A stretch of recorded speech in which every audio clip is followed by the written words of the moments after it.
All right, so here's the research guide for the first session.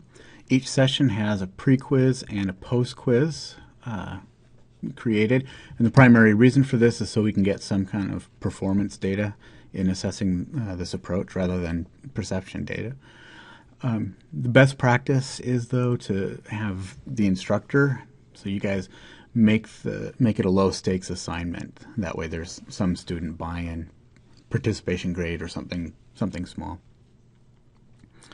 And then sandwiched in between here is the material for the students to learn.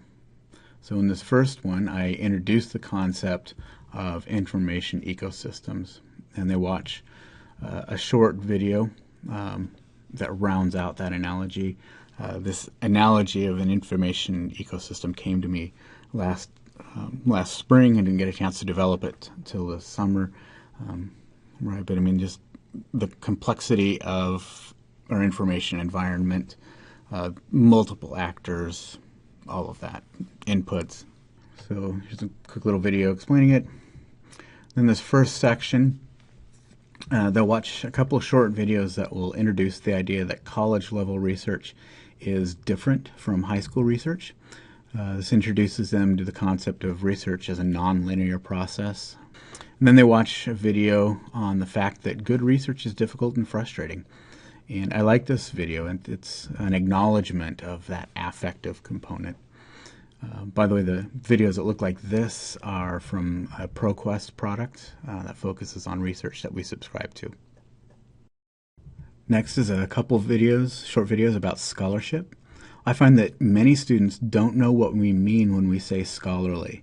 And so this introduces these two videos introduce the concept as well as the idea of scholarly arguments, which also seems to elude a lot of students, especially at first.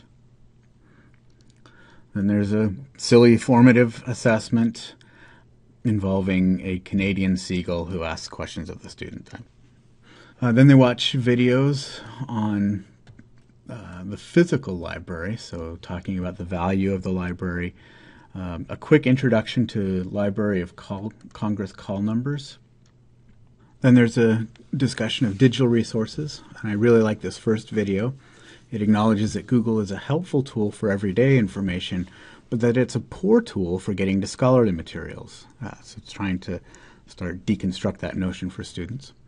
And then they learn about the deep web versus the surface web, and how scholarly materials are in the deep web. So they need to use the databases, and that concept is covered in the next video clip.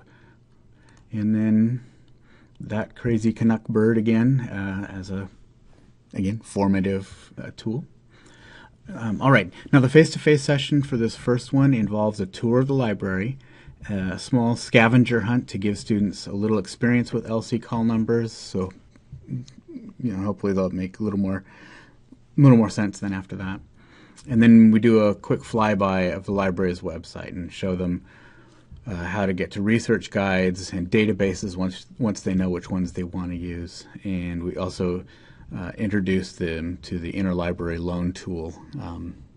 And I like to have students go ahead and sign up for it at that time if the time permitting.